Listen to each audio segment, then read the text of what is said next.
Hey everybody, welcome to this edition of Telemazing. Today we're going to be talking about the new fall TV shows for CW for this 2016 season. Got Melissa Slaughter here to help me out with some of the shows that will be coming out this fall. And CW only has 2 shows coming out, Frequency and I was about to say Containment, and No Tomorrow.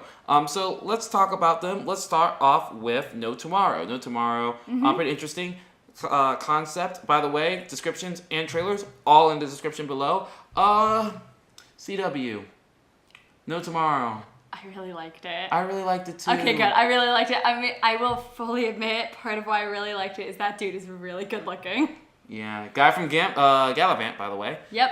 Starring in it. But he was also like really heartfelt. Like everything he said and did was so sincere and like so truthful for him that I was like, I want to watch you do everything. One thing I will say about the pilot was it was surprisingly stupidly funny.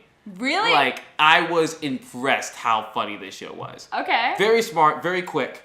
Also, like, very much, like, when you think something is really dumb, you go like, oh, well, that's dumb. The show, like, addresses it right away and goes like, yeah, we know it's dumb, and we're making it even dumber with this. Girlfriend kind of brings up more of, this is a social issues with men and women that we should address because this is dumb. While this show is very much like, here are the stupidities between falling in love with a random person. Let's just have fun with this. I really like the neuroses of the main character. Her little sidekick friends looked really fun, and I really am excited to delve more into them and their relationship. Yeah. And then it felt like it had a lot of heart because the issues that she has are issues that I think a lot of people can relate to, where you have like your bucket list things, but you're too scared. And a lot of us understand that feeling of wanting to do better, but being too afraid to pursue our dreams or pursue random things or sing in public or whatever it may be. So that aspect of her felt really connected with me. And then for her to break out of that with this guy who, like I said, I thought he felt very heartfelt in all of his interactions with her, and I want to see that relationship continue and grow. And of course it's going to have speed bumps, but all relationships do. The show was very solid, kept it all contained, kept it tight, very interesting. Love all the characters. There isn't a character that I don't really like. Yes.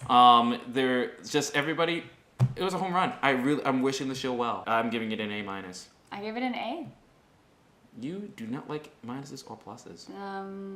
Nope. Moving on, we have Frequency, which is going to be the final new show. Yeah, I wasn't the biggest fan of the show.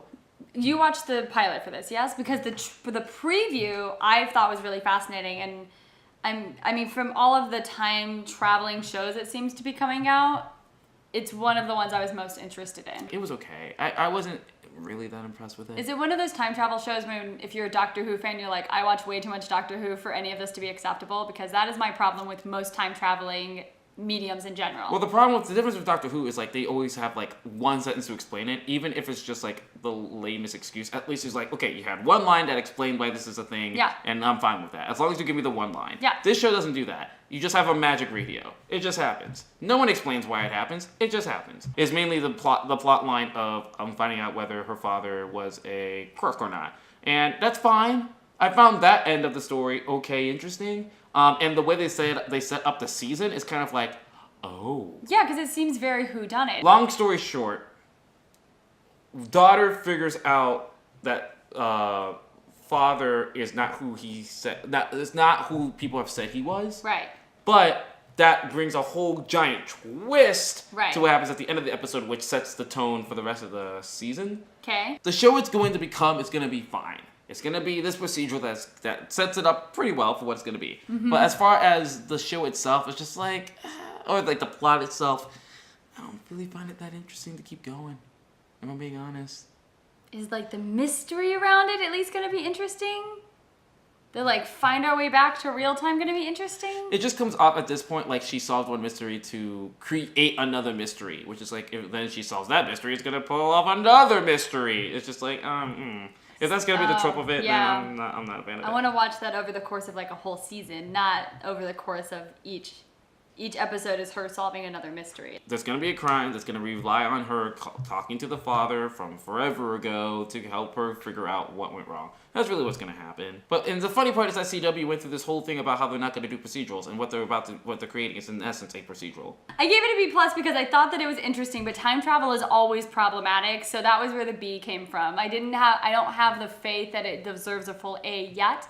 But the plus is that out of all of the time travel shows, I think that this one could be one of the more interesting ones that I'm willing to follow for a whole season. I'm giving it a B-.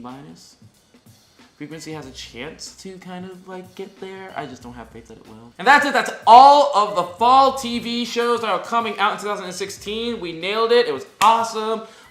Just in case you've missed them, we have ABC, NBC, CBS, and Fox. All of them are up on the YouTubes, as we call it. So check them all out for what we think about all the other new shows. And if you have opinions about No Tomorrow and Frequency, make sure you comment below and tell us what you guys think. Along with that, we have new videos every Tuesday and Thursdays for all of these newbies that are watching my new video. Yeah, because we're awesome. So make sure you guys are checking us out every Tuesday and Thursday, and subscribe because it'll just be easier for you to keep track of us. It's a pretty cool system. Along with that, another place you can subscribe at is our iTunes podcast called Telemazing. As well, we talk about all the TV news that's going around in the United States of America, and sometimes we go outside, because we're international like that. And last but not least, that's Melissa. I'm Joe. Thank you for watching. Now go watch some TV.